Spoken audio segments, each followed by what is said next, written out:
Ce matin, si j'avais dû donner un titre à cette prédication, j'aurais fait ce slogan qu'on peut trouver peut-être sur les façades de vos agences bancaires, où il est écrit « Ici, investissement garanti ». C'est rassurant, parce qu'ailleurs, c'est peut-être pas garanti. Il y a des causes, chers amis, qui peuvent nous faire changer d'objectif dans la vie, qui peuvent placer notre désir de réussite ou de fortune au deuxième plan, voire même plus loin. J'ai vu un film, il y a peu de temps, qui pourrait en partie illustrer ce propos. C'est un film qui rentre dans la catégorie de ces films où il n'est pas vraiment nécessaire de réfléchir pour en percevoir le sens. Moi, ça me va, c'est reposant et je ne réfléchis pas de trop. Le titre de ce film, c'est le titre original, c'est « The Good Criminal ». Alors, vous n'êtes peut-être pas bon en anglais comme moi, mais si vous déchiffrez ça rapidement, ça veut dire que c'est l'histoire d'un bon criminel. Paradoxe. Alors, sans vous spolier la fin de ce film, je vous dirai qu'il s'agit de l'histoire d'un homme qui, motivé par une cause qu'il croyait juste, a détourné dans plusieurs banques, lors de braquages successifs, la modique somme de 9 millions de dollars. Je ne sais pas si c'est à peu près ce qu'il y a dans la panier ce matin, là, mais c'est quand même quelque chose d'impressionnant. Et bien, des années plus tard, et là c'est l'histoire du film, il décide de se livrer à la police pour restituer son butin qu'il n'avait en rien dépensé. Ça peut paraître bizarre. La fin de l'histoire serait tellement belle si cet homme avait fait ses choix pour obéir à Dieu et le servir. On aime entendre ça dans nos églises. Mais sa motivation reste louable pour le monde et les hommes, car il prend cette décision, une décision folle, parce qu'il vient de découvrir le véritable amour avec la femme qu'il vient d'épouser. Alors, plutôt que d'entraîner sa compagne dans un dangereux secret, il se rend aux autorités afin de s'acquitter de sa dette. Au revoir, la fortune. J'ai trouvé beaucoup mieux. Ce matin, j'aimerais parcourir le texte que nous allons partager et en tirer quelques points. Les points principaux, ce sera investir dans le royaume de Dieu. Pour l'avenir et déjà pour le présent. Et puis un autre point qui me semble important, connaître mon objectif et rester concentré sur celui-là et uniquement celui-là. Frères et sœurs, le passage que nous partageons ce matin a la particularité de ne laisser aucune place au doute ou à une quelconque interprétation humaine qui pourrait nous détourner de ces recommandations énoncées dans ce texte par Jésus-Christ lui-même. De manière générale, dans ces quelques versets qui nous concernent aujourd'hui, on peut penser qu'il est exclusivement question de biens matériels, voire plus simplement d'argent. À ce sujet, un homme politique allemand du début du XXe siècle nommé Erich Fromm a dit ceci: « Si je suis ce que je possède et que je perds tout ce que j'ai, qui suis-je » La réponse à cette question est peut-être personnelle, mais je peux quand même vous aider un petit peu en vous disant que quelle que soit votre réflexion, si elle est honnête, vous trouverez comme réponse un grand « rien ». Je ne suis rien. En effet, si mon investissement se trouve ici-bas, je ne trouverai pas le sommeil. Je serai dans cette angoisse permanente du futur krach boursier, du prochain cambriolage ou braquage. Que nous enseigne Jésus dans ce passage? Quel est le conseil qu'il nous donne? Nous allons lire dans Matthieu 6, les versets 19 à 34, et je vais lire dans la version second 21. Matthieu 6, c'est la suite de dimanche dernier, bien sûr. Matthieu 6, versets 19 à 34. Je commence et puis les paroles seront affichées pour ceux qui n'ont pas de quoi suivre. Voici ce qu'il est écrit. Ne vous amassez pas des trésors sur la terre, où les mythes et la rouille détruisent, et où les voleurs percent les murs pour voler. Mais amassez-vous des trésors dans le ciel, où les mythes et la rouille ne détruisent pas,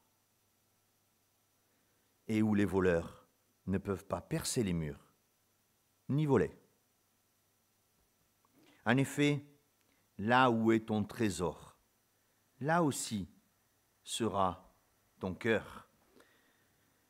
L'œil est la lampe du corps. Si ton œil est en bon état, tout ton corps sera éclairé. Mais si ton œil est en mauvais état, tout ton corps sera dans les ténèbres. Si donc la lumière qui est en toi est ténèbres, combien ces ténèbres seront grandes? Personne ne peut servir deux maîtres, car ou il détestera le premier et aimera le second, ou il s'attachera au premier et méprisera le second. Vous ne pouvez pas servir Dieu et l'argent. C'est pourquoi je vous dis, ne vous inquiétez pas de ce que vous mangerez et boirez pour vivre, ni de ce dont vous vous habillerez ou vous habillerez votre corps. La vie n'est-elle pas plus que la nourriture et le corps plus que le vêtement? Regardez les oiseaux du ciel. Ils ne sèment pas, ne moissonnent pas, ils n'amassent rien dans des greniers. Et votre Père céleste les nourrit. Ne valez-vous pas beaucoup plus qu'eux? Qui de vous, par ses inquiétudes, peut ajouter un instant à la durée de sa vie? Et pourquoi vous inquiétez au sujet du vêtement? Étudiez comment poussent les plus belles fleurs des champs. Elles ne travaillent pas, ne tissent pas. Cependant, je vous dis que Salomon lui-même, dans toute sa gloire, n'a pas eu d'aussi belle tenue que l'une d'elles. Si Dieu habille ainsi l'herbe des champs, qui existe aujourd'hui et qui demain sera jetée au feu, ne le fera-t-il pas bien plus volontiers pour vous, gens de peu de foi? Ne vous inquiétez donc pas et ne dites pas « Que mangerons-nous, que boirons-nous, avec quoi nous habillerons-nous » En effet, tout cela, ce sont les membres des autres peuples qui le recherchent. Or, votre Père céleste sait que vous en avez besoin. Recherchez d'abord le royaume et la justice de Dieu, et tout cela vous sera donné en plus. Ne vous inquiétez donc pas du lendemain, car le lendemain prendra soin de lui-même. À chaque jour suffit sa peine. Voici notre texte pour ce matin. Que nous enseigne Jésus dans ce passage? Quel est le conseil qu'il nous donne? Le tableau dépeint par ces premiers versets est toujours tristement d'actualité, malheureusement. Les médias nous relatent régulièrement des faits qui, de plus en plus, touchent nos célébrités, les gens connus, qui se font cambrioler, parfois avec une violence extrême. Et tout cela afin de leur dérober des bijoux ou des montres de luxe, symbole de réussite. Frères et sœurs, pour comprendre ces premiers versets et toute la subtilité de ces fameux trésors dans le ciel, plutôt que des trésors sur la terre, relisons ce verset 21. Car là où est ton trésor, là aussi sera ton cœur. En effet, si nous nous basons sur ce verset, nous comprenons très vite que si nous nous attachons de manière vénale aux choses de ce monde, aux richesses des hommes, à mes propres richesses, mon cœur, le creuset de mon âme, se trouvera lui aussi, malgré tous mes efforts, attaché à ces richesses. Mon cœur, le creuset de mon âme, se trouvera enfermé dans la salle des coffres de ma banque préférée. Mon cœur, le creuset de mon âme, se retrouvera enterré dans mon jardin avec ma boîte remplie de louis d'or. C'est pour cela qu'à la lumière de ce verset, prenons le temps de lever les yeux et contemplons déjà la splendeur du royaume de Dieu. Contemplons et soyons attirés par le royaume de Dieu. Soyons séduits, j'ai envie de dire, mais je le dis, soyons tentés par les richesses d'en haut.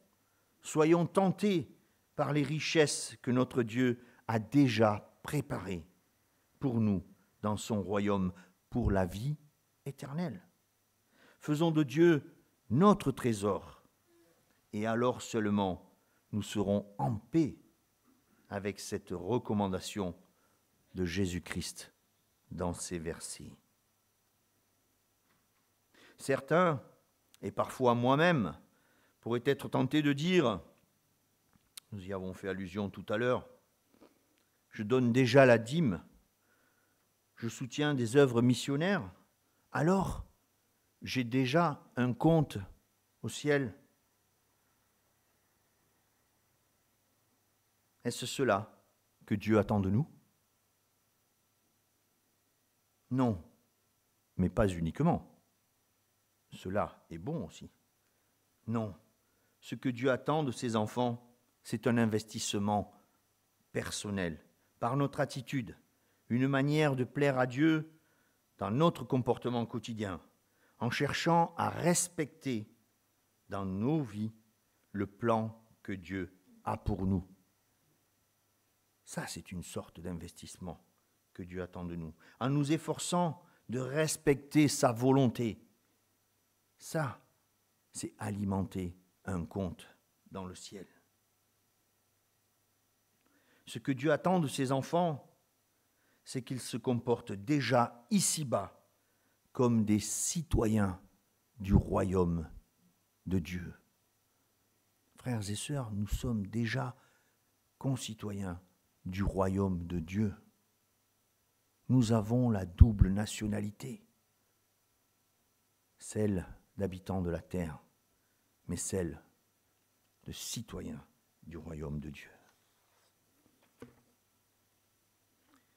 Ce passage nous parle dans un autre sujet, mais qui rejoint très vite celui que nous venons d'aborder, nous parle des yeux et de cette lumière qui, au travers de nos yeux, éclaire notre cœur et notre âme. Alors, c'est une belle image, hein, cet œil qui est la source extérieure qui vient alimenter notre cœur et notre âme. Certaines versions disent « si ton œil est en bon état », c'est ce que nous avons lu. D'autres versions disent « si ton œil est simple ». J'ai trouvé cette version un peu... Donc j'ai choisi la seconde 21 qui nous disait « en bon état ». Et après, en étudiant, je me suis dit « simple, c'est bien aussi ». Pourquoi ? Effectivement, c'est une façon peut-être de mieux comprendre. Si ton œil a pour objectif une seule, simple, cible. Si ton œil a pour objectif un seul point hautement lumineux. Alors, ton cœur et ton âme recevront la lumière de ce point. En opposition, si ton œil se déplace d'un point à un autre sans s'arrêter, si ton œil est partagé entre plusieurs objectifs, la lumière qu'il pourra capter ne rentrera pas en profondeur dans ton cœur et dans ton âme et laissera, comme le dit le passage, les ténèbres s'installer. Prenez l'image d'une lunette télescopique que tu fixerais sur un trépied en direction de l'éclipse solaire, la prochaine, parce que pour le moment, c'est déjà passé. Celle que tu ne peux pas observer à l'œil nu, c'est dangereux, et qui, au travers de toutes ces lentilles, concentrerait sur une feuille de papier ce point lumineux avec le masque de la Terre sur cette éclipse et cette couronne de lumière qui vient vraiment rendre ta feuille éclatante. De la même façon, si tu concentres ton regard sur Jésus-Christ, si tu concentres ton regard sur Dieu, qui éclaire au travers de sa parole, qui enseigne au travers de sa parole, qui conduit, alors oui, ton cœur et ton âme seront vraiment éclairés et les ténèbres seront chassées de l'intérieur de toi.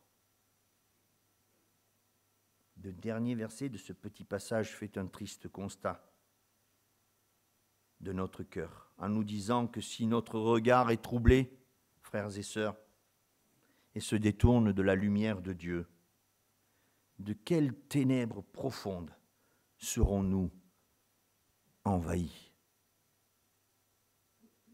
Je pense que la parole nous invite en toute humilité, et moi le premier devant vous, à nous remettre en question sur le type de lumière sur lequel s'arrête notre œil et que nous donnons comme source lumineuse à notre corps et notre âme. Cette lumière peut être une ruse du diable pour attirer notre regard. Cette lumière, parfois scintillante, agréable, peut être une tentation du malin qui te dit « Regarde, c'est quand même pas mal. Regarde, ça te distrait, c'est sympa, c'est agréable. Regarde bien, tu ne fais de mal à personne. »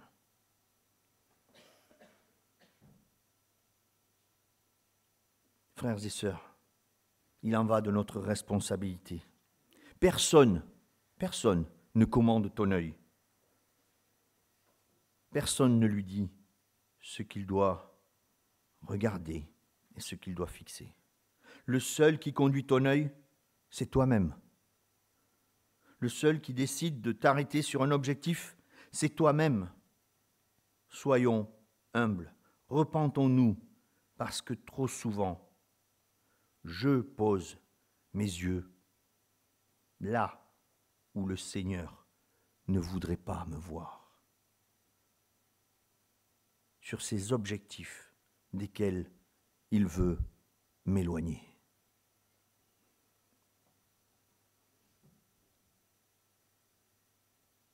L'affirmation de Jésus-Christ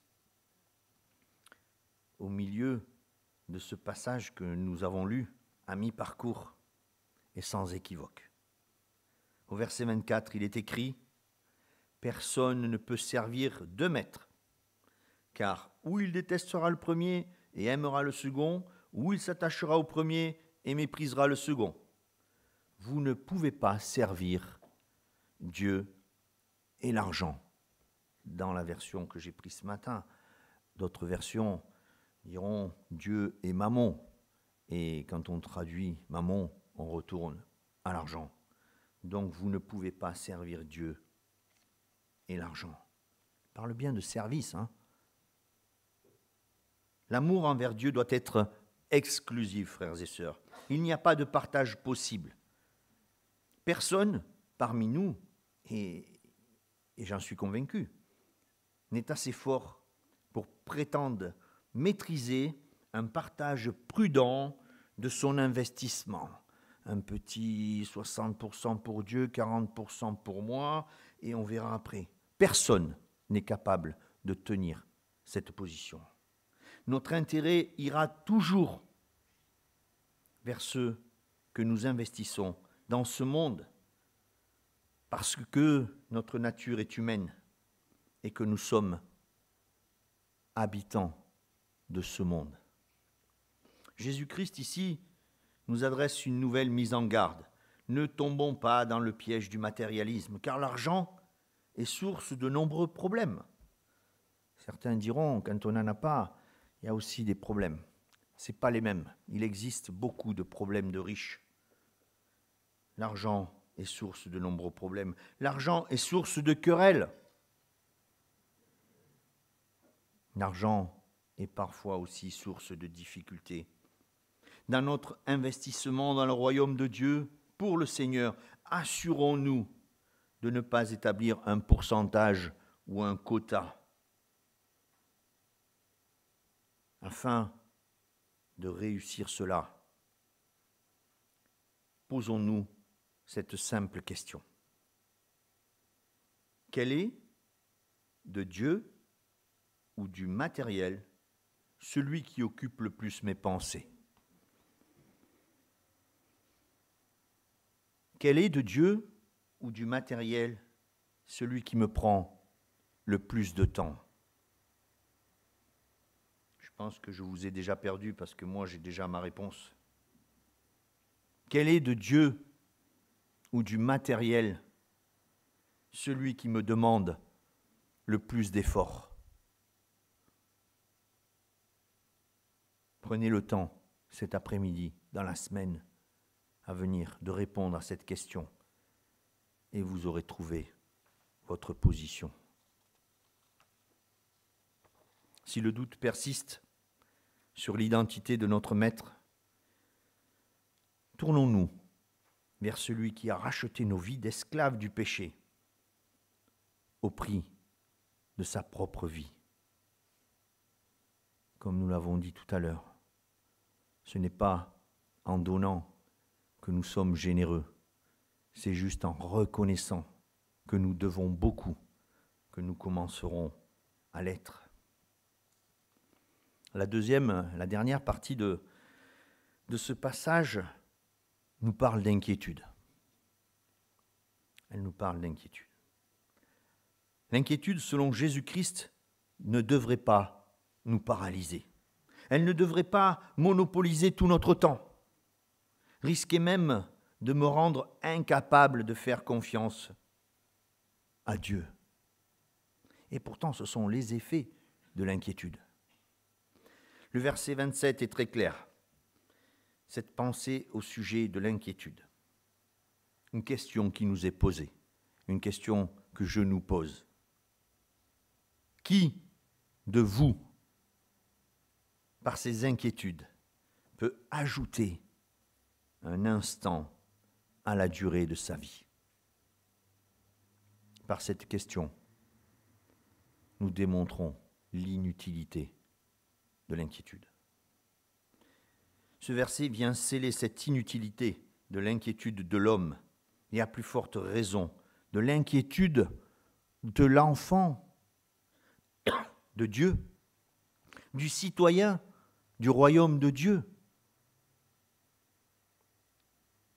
Néanmoins, un enfant de Dieu, bien qu'il ne doive pas s'inquiéter, cela n'exclut pas le fait qu'il puisse se préoccuper de l'avenir des siens, de ceux qui l'entourent.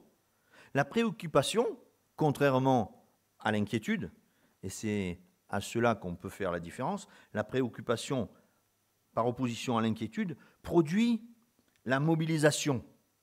On n'est pas là pour info, on ne s'en fout pas, on se préoccupe.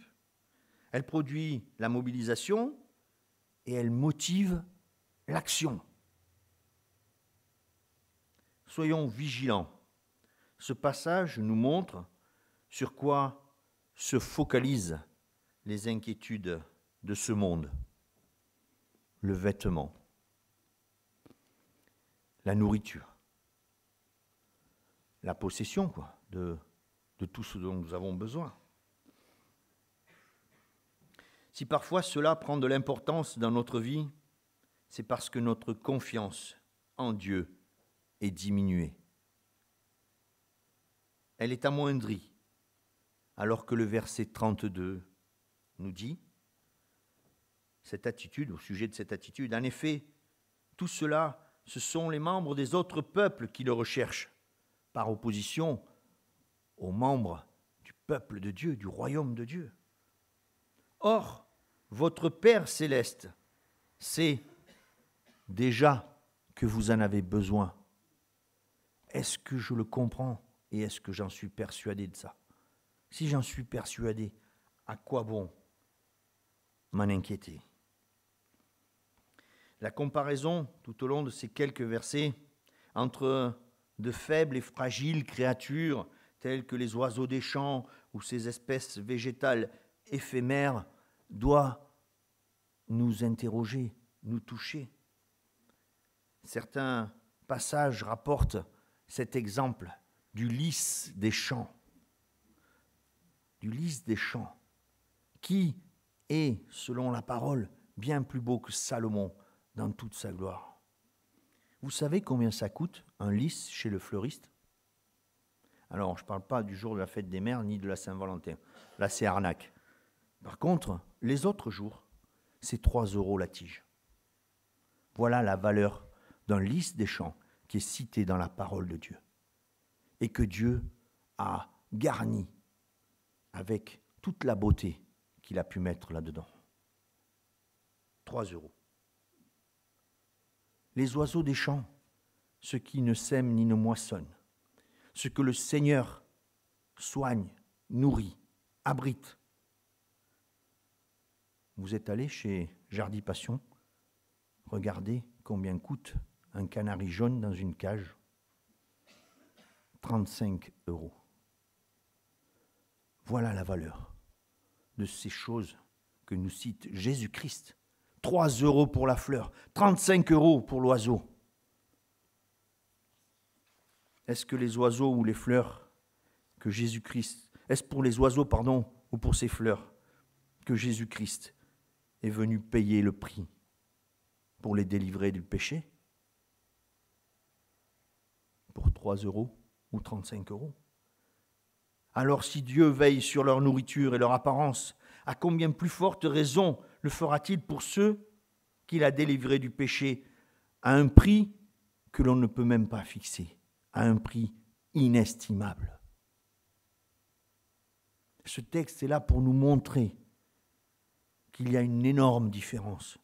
Il y a un monde de différence entre la valeur que ton cœur a aux yeux de Dieu, malgré la beauté de cette fleur ou de cet oiseau dont il prend déjà soin.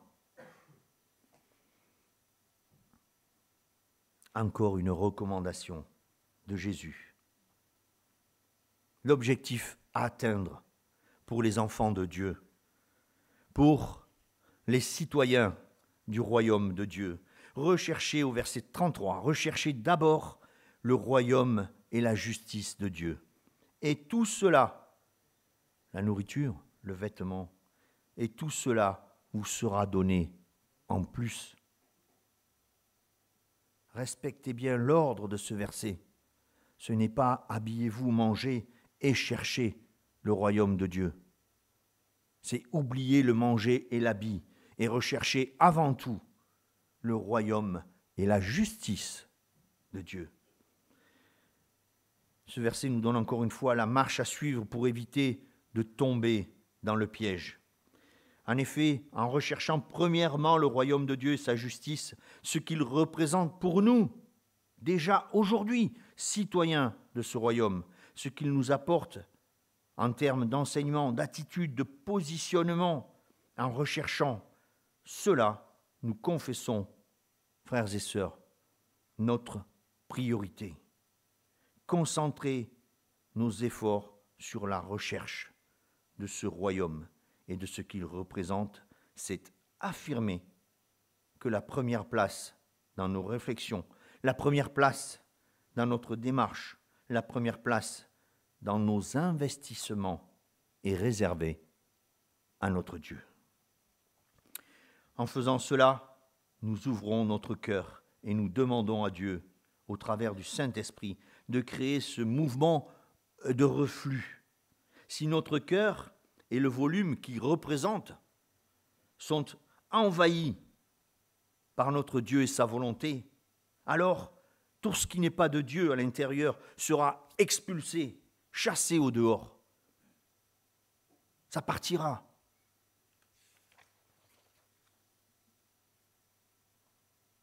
Chers amis, le lendemain, ce sont les derniers versets de ce passage. Considérons le lendemain. Jésus-Christ, dans la première partie de notre passage, nous exhorte à investir pour le lendemain dans le royaume de Dieu. Je pourrais dire même pour le surlendemain, pour la vie éternelle. Mais anticiper sur le lendemain n'est pas un péché. Préparer le lendemain, au contraire, est un bon investissement. Cela devient une perte de temps lorsque la préparation du lendemain se transforme en inquiétude. Rappelez-vous, inquiétude, pas bon. En angoisse qui nous paralyse. En préparant le lendemain, nous formons des plans d'action, nous organisons, nous définissons un objectif. Mais pour cela, la préparation du lendemain n'est pas une tâche que nous devons mener seuls. Dans la préparation du lendemain, je laisse la place à mon Dieu pour me conduire, pour me diriger dans mes décisions, dans mon plan d'action, dans le choix de mon objectif. Mettons-nous, c'est une question, mettons-nous toute notre confiance en Dieu pour les besoins du jour? Rappelons, juste sans le lire, le bel exemple de la veuve dans Luc 21 au verset 4. Elle avait donné aux offrandes pour Dieu tout ce qu'elle avait pour vivre. Il n'y avait pas de quota.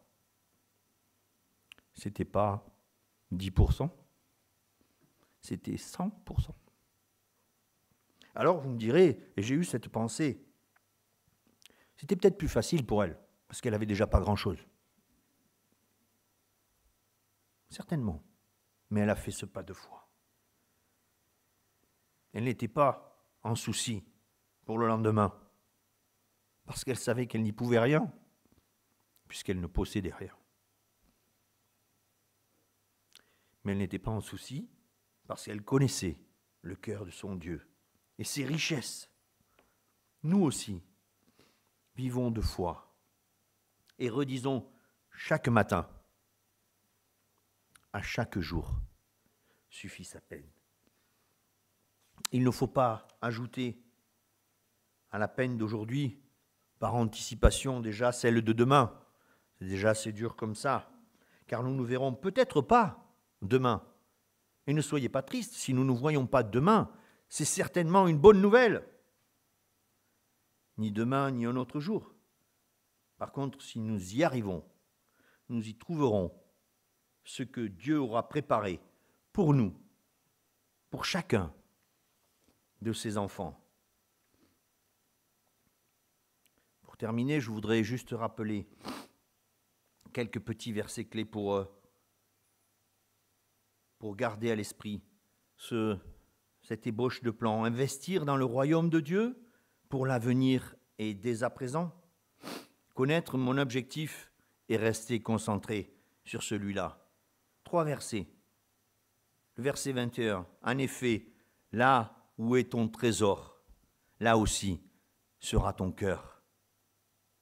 Le verset 24.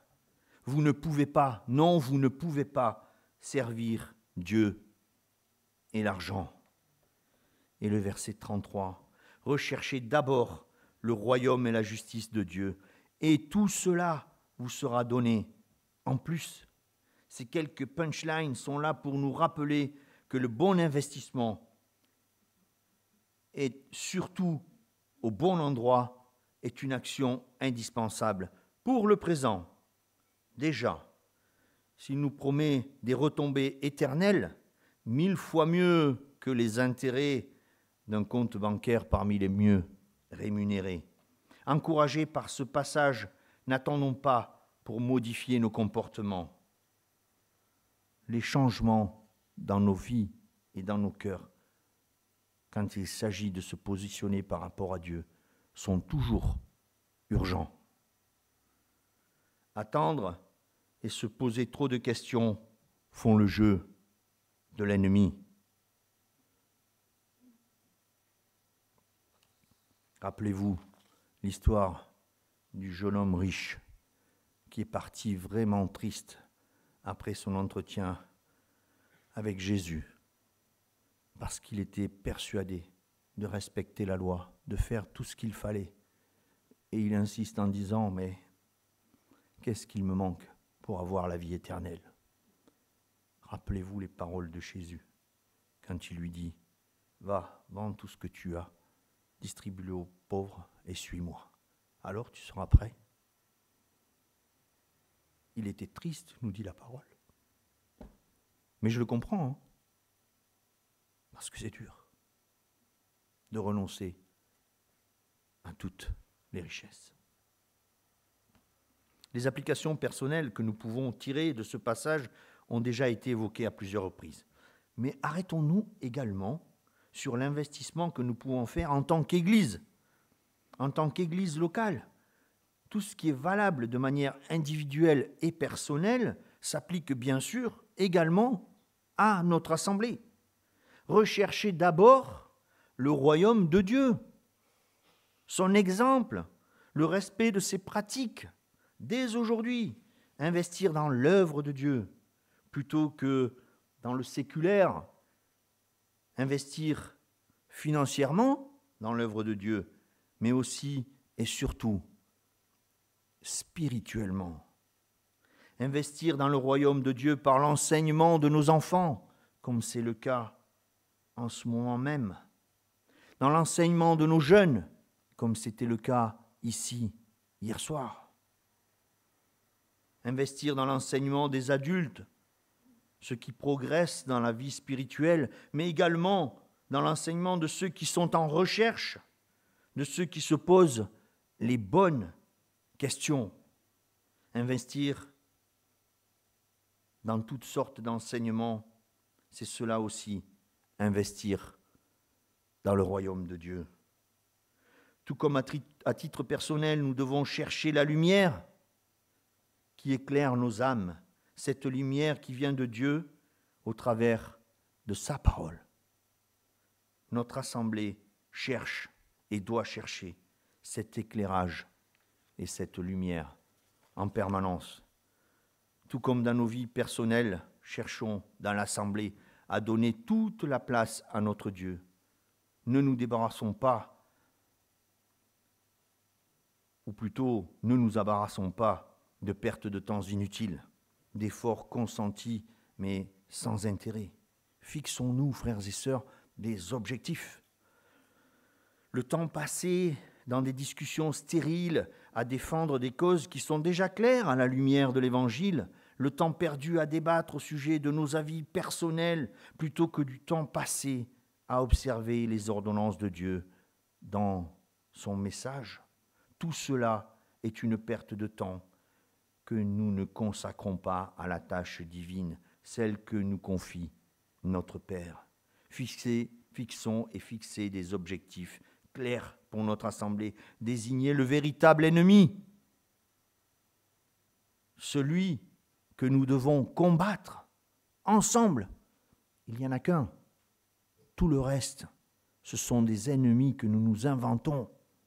Il n'y a qu'un ennemi qui doit concentrer la cible de tous nos coups et de notre combat En tant que citoyens du royaume de Dieu, nous devons en permanence garder les yeux fixés sur l'accomplissement de la volonté de notre Père. Alors, en guise d'encouragement, et pour terminer et conclure, je reprendrai la citation de cet homme politique allemand, en lui apportant une légère modification. Il ne m'en voudra pas, de toute manière, il n'est plus de ce monde. Il disait ceci: si je suis ce que je possède et que je perds tout ce que j'ai, qui suis-je? Moi, je vous dis ceci: si je suis ce que je possède et que je perds tout ce que j'ai ici-bas, qui suis-je? Alors, au lieu de me répondre avec tristesse, rien, nous pouvons répondre du fond de notre cœur avec joie: je suis un citoyen, un riche citoyen du royaume de Dieu. Amen. Je vais prendre un temps pour prier et remercier le Seigneur de ces messages qu'il nous laisse au travers de sa parole. Et si l'équipe de louanges veut conclure par un chant, si c'est le timing, je la laisse se mettre en place. Seigneur, comment pouvons-nous y arriver tout seuls? Pour moi, ce n'est pas possible. Seigneur, en toute humilité, nous voulons te demander de nous accompagner jour après jour pour que nous puissions parvenir dès aujourd'hui, en tant que citoyens du royaume des cieux, à t'honorer par nos attitudes, notre comportement, notre vie. Que notre Église puisse t'honorer par son attitude, son comportement et ce qu'elle fait. Seigneur, mets dans nos cœurs l'envie d'investir auprès de toi. Donne à nos cœurs la volonté, parce qu'il nous en faut beaucoup, de renoncer à ce qui n'est pas de toi. Seigneur, que nous soyons régulièrement prêts à te confesser que nos yeux sont parfois sales, que nos cœurs sont parfois mal éclairés. Seigneur, tu es celui qui peut nous transformer jour après jour pour nous conduire à être de plus en plus ce que tu attends des enfants de ton royaume. Dans le nom de Jésus. Amen.